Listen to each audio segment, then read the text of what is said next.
Daniel was known as the golden child of Maple Street. Teachers praised him, neighbors trusted him, and his mother often said he was her answered prayer. He helped carry groceries for the elderly, tutored younger kids after school, and dreamed of becoming an engineer someday. Everyone believed Daniel's future was bright. But life doesn't always move in straight lines. When Daniel turned 16, things began to change. His father lost his job, and the warmth in their home slowly turned into tension. Bills piled up. Arguments grew louder.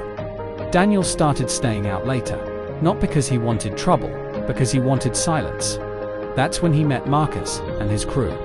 They called themselves the Night Kings.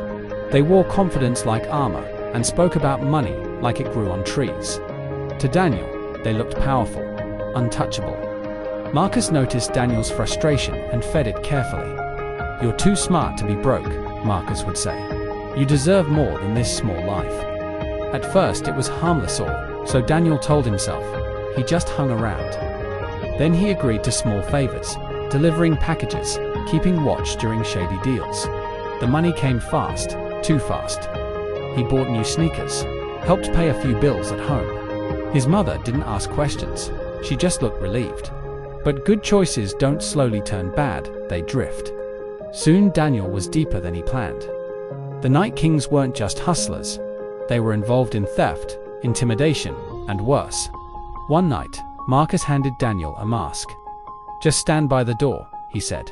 "Easy." Daniel's heart pounded. He remembered the boy who once stayed after school to help clean classrooms. He remembered his mother's proud smile at graduation ceremonies. But pride doesn't shout as loud as pressure. The robbery went wrong. Sirens screamed through the night. Someone panicked, someone ran. Daniel froze. In that moment, time slowed. He saw clearly where the road had led him, not to power, not to success, but to a cell, or worse. He pulled off the mask. "I'm out," he said, voice shaking. Marcus laughed, but Daniel didn't stay to hear it. He ran not from the police, but from the version of himself he was becoming. The days that followed weren't easy. Leaving a gang isn't like switching schools. There were threats, there was fear, but there was also something stronger, regret, mixed with courage.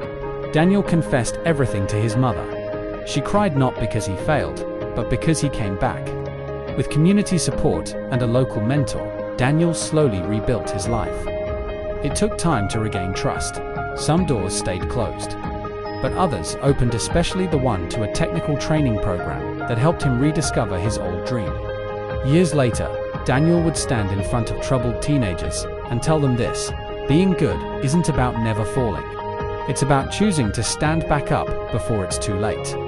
Because sometimes, the strongest people aren't the ones who never join the wrong crowd.